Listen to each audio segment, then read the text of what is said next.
প্রিয় শিক্ষার্থী বন্ধুরা, কেমন আছো সবাই? সবাইকে জানাচ্ছি স্পেশাল পার্টের পক্ষ থেকে আরো একবার স্বাগতম। অনার্স দ্বিতীয় বর্ষের ট্যাক্সেশনের বাংলাদেশের একটি অতি গুরুত্বপূর্ণ অধ্যায় নিয়ে আমি তোমাদের সামনে আজকে হাজির হয়েছি। এখান থেকে তোমাদের 10টি নাম্বার কমন থাকে। অধ্যায়টির নাম হচ্ছে গৃহ সম্পত্তি খাতে আয়। এই গৃহ সম্পত্তি খাতের আয়ের অঙ্ক একদম সহজ, একদমই সহজ। তাই আমি চাই না তোমরা এখান থেকে অঙ্ক আসলে তোমরা মিস করো। তো যেটাই বলতে নিয়েছিলাম সেটি হচ্ছে, আজকে তোমাদেরকে আমি গৃহ সম্পদ খাতের আয়ের যে অধ্যায়ের অঙ্কটি রয়েছে সেটি করাবো, এবং এটি করাবো হচ্ছে এটি বোর্ড কোশ্চেন, যাতে তোমরা বুঝতে পারো যে আসলেই পরীক্ষার মধ্যে এই ধরনের অঙ্ক আসে, আমাদের আসলে এই ধরনের অঙ্কই অ্যান্সার করতে হবে। তো আজকে এই জন্য তোমাদের জন্য আমি নিয়েছি ন্যাশনাল ইউনিভার্সিটি 2016 সালের একটি অঙ্ক। তার মানে দেখো, এই অঙ্কটি 2016 সালে এসেছে, তাহলে বলা যায় না ন্যাশনাল ইউনিভার্সিটির অঙ্ক কিন্তু আমাদের রিপিট হয়। এই অঙ্কটি তোমাদের কিন্তু সামনের পরীক্ষাগুলোতেও চলে আসতে পারে, বা এই ধরনের অঙ্ক কিন্তু তোমাদের দুই একটি এন্ট্রি এদিক সেদিক করে কিন্তু দিয়ে দিতে পারে। আমরা আজকে তোমাদের যেহেতু করাবো গৃহ সম্পত্তি খাতের আয়, এটি বোর্ড কোশ্চেন। তো চলো আমরা অঙ্কটি আর সময় না দেরি না করে পড়ে ফেলি এবং করে ফেলি। আর অঙ্কটি করার আগে আমার চ্যানেলটিকে অবশ্যই তোমরা সাবস্ক্রাইব করে দেবে এবং ভিডিওগুলোতে লাইক এবং শেয়ার করে দেবে। এবং তোমাদের যদি অন্য কোনো অঙ্কের রিকোয়েস্ট থাকে অবশ্যই আমার চ্যানেলটিতে কমেন্টস করে জানাবে। তো চলো আমরা দেখি অঙ্কটা কি আছে। অঙ্কটি পড়ছি। জনাব মেহেদী হাসানের একটি 4তলা আবাসিক বাড়ি রয়েছে। কততলা? 4তলা। তার মানে কি লোকটি খুব বেশি বড় লোক। ওই বাড়ির নিচতলায় তিনি সপরিবারে বসবাস করেন।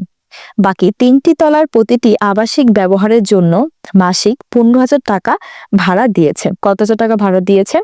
15,000 টাকা ভাড়া দিয়েছেন। উক্ত বাড়ি পৌরমূল্য 4 লাখ টাকা। কত টাকা? 4 লাখ টাকা। সংশ্লিষ্ট আয় বছরে পৌরকর বাদে 16,000 টাকা, ভূমির খাজনা রয়েছে 1,000 টাকা, গৃহ নির্মাণ ঋণের সুদ 20,000 টাকা এবং বীমা প্রিমিয়াম 8,000 টাকা পরিশোধ করেছেন। জনাব মেহেদী হাসানের গৃহ সম্পত্তি খাতের আয়ের পরিমাণ নির্ণয় করো। দেখেছো, এখানে একদমই ডিরেক্ট বলে দিয়েছে গৃহ সম্পত্তি খাতের আয়ের পরিমাণ নির্ণয় করার জন্য। এখানে আমরা এর আগে যে বেতন খাতে আয়টি করেছিলাম ওরকম ভাবে তোমরা এখানেও করবে। করদাতা হবে, আয় বর্ষ হবে, কর বর্ষ হবে। তো করদাতা যে কিনা কর প্রদান করে তাকে বলা হয় করদাতা। জনাব মেহেদী হাসান। আয় বর্ষ বলতে বোঝাই আমরা যে বছরে কর প্রদান করছে তার পরের বর্ষ সহ। তো এখানে আয় প্রদান করছে হচ্ছে 17 সালের। আসলে এখানে কত সালে আয়কর প্রদান করছে সেটা এখানে বলা নেই। যদি বলা না থাকে তাহলে তোমরা আগের বর্ষ পরের বর্ষ দিয়ে অঙ্কটি করে নেবে, ঠিক আছে? তো চলো আমরা মূল অঙ্কতে চলে যাই। আয়ের খাত ও বিবরণ। টাকা। গৃহ সম্পদ খাতের আয়ের ধারা কত? 2024। আমি তোমাদের এর আগের অঙ্ক যখন করিয়েছি তখন কিন্তু বলেছিলাম, মানে বেতন খাতের অঙ্ক যখন করেছিলাম তখন কিন্তু বলেছি যে আমাদের বেতন খাতের আয়ের ধারা কত ছিল? 21, এবং গৃহ সম্পদ খাতের আয়ের ধারা কত হচ্ছে? 24। আমাদের ধারাতে ভুল করা যাবে না। ধারাতে ভুল করা গেলে কিন্তু এরকম অনেক টিচার থাকে অঙ্ক পুরোটা কেটে দেয়। আবার অনেকে আছে যে রাখে কিন্তু অল্প স্বল্প নাম্বার দিয়ে যায়।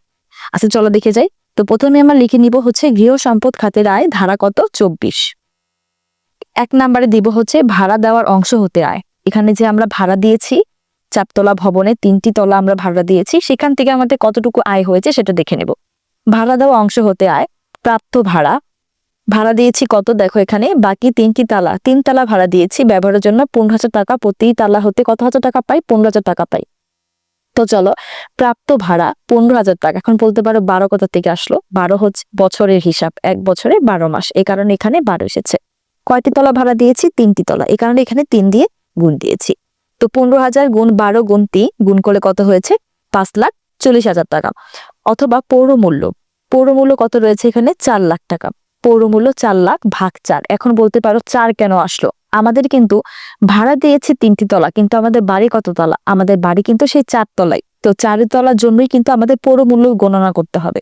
তো এখানে এর জন্য আমরা 4 দিয়ে ভাগ দিয়েছি, 3 তলা ভাড়া দেওয়াতে 3 দিয়ে গুণ দিয়েছি। কত বেড়েছে? 3 লাখ। এখন বার্ষিক মূল্য যেটি বড়, বার্ষিক মূল্য এই দুটোর মধ্যে কোনটা বড়? 5,40,000 না 3 লাখ? 5,40,000। তো আমাদের লাস্টের ঘরে 5,40,000 পাঠিয়ে দিয়েছে। এখন কথা বলতে পারো যে এই লাইন কোথা থেকে আসলো? আমরা একটু জিনিস খেয়াল রাখবো যে আমাদের এই যে আয়কর যে বইটা রয়েছে এখানে কিন্তু আমাদের অনেক ধারা নিয়ে আমরা কাজ করে থাকি, ঠিক আছে? এই কারণে এখানে কিছু রুলস রয়েছে। তো বার্ষিক মূল্য এই প্রথম দুইটার মধ্যে যেটা বেশি সেটাই আমাদের লাস্টের ঘরে যাবে, এটা হচ্ছে বইয়ের নিয়ম, আমার মন করা কোনো নিয়ম নয়। তারপরে এই যে ভাড়া পেয়েছে এখান থেকে বাদ যাবে কি অনুমোদনযোগ্য খরচ, মানে কি আমাদের কিন্তু বাড়ি ভাড়া করলেই হয় না, এখান থেকে অনেক কিছু আমাদের বিল পেমেন্ট করতে হয়। এখন এই ভাড়াগুলো থেকে যে আমরা বিল পেমেন্ট করব, বিভিন্ন ধরনের বিল, সেগুলো এখান থেকে কি যাবে, বাদ যাবে। তার মানে কি 5,40,000 টাকা থেকে এবার বিল পেমেন্ট গুলো কি হবে, বিয়োগ চলে যাবে, তার মানে এগুলি সব বিয়োগ যাবে। তো 1 নম্বরে রয়েছে মেরামত ও রক্ষণাবেক্ষণ খরচ, এখানেই রয়েছে মেরামত ও রক্ষণাবেক্ষণ খরচ কত, 5 লাখ। এই 5,40,000 টাকার উপরে 25% ধরা হবে। এখন কথা হচ্ছে যে আমরা এই 25% কোথায় পেলাম? এই 25% আছে হচ্ছে আমাদের এই যে ধারার যে একটি নিয়ম, এই আয়কর বিভাগের যে নিয়ম সেখান থেকে আমরা পেয়েছি 25%, মানে মেরামত ও রক্ষণাবেক্ষণ খরচের উপরে আমাদের সবসময় 25% ধরতে হবে। এই যে দেখো নিচে একটা লাইন রয়েছে, আবাসিক উদ্দেশ্যে ব্যবহৃত ভাড়া দেওয়া গৃহ মেরামত ও রক্ষণাবেক্ষণ খরচ বার্ষিক মূল্যে 25% অনুমোদন যোগ্য। আমাদের এই পরীক্ষার জন্য ধরতে হবে, ঠিক আছে? রুলস এর জন্য ধরতে হবে। কার উপরে 5,40,000 টাকার উপরে 25% ধরলাম। তারপরে পৌর কর দেওয়া রয়েছে, পৌরমূল্য দেওয়া আছে কত, পৌরমূল্য দেওয়া আছে হচ্ছে 16,000 টাকা। সমস্ত আয় বছরে পৌরমূল্য বাবদ 16,000 টাকা। 16,000 টাকা। বিল্ডিং 4 তলা 4 দিয়ে ভাগ, ভাড়া হয়েছে 3 তলা 3 দিয়ে 12,000 টাকা। ভূমি রাজস্ব রয়েছে হচ্ছে 1,000 টাকা। 1,000 টাকা, সবগুলোর মধ্যে একই নিয়মে কাজ হবে, ঠিক আছে?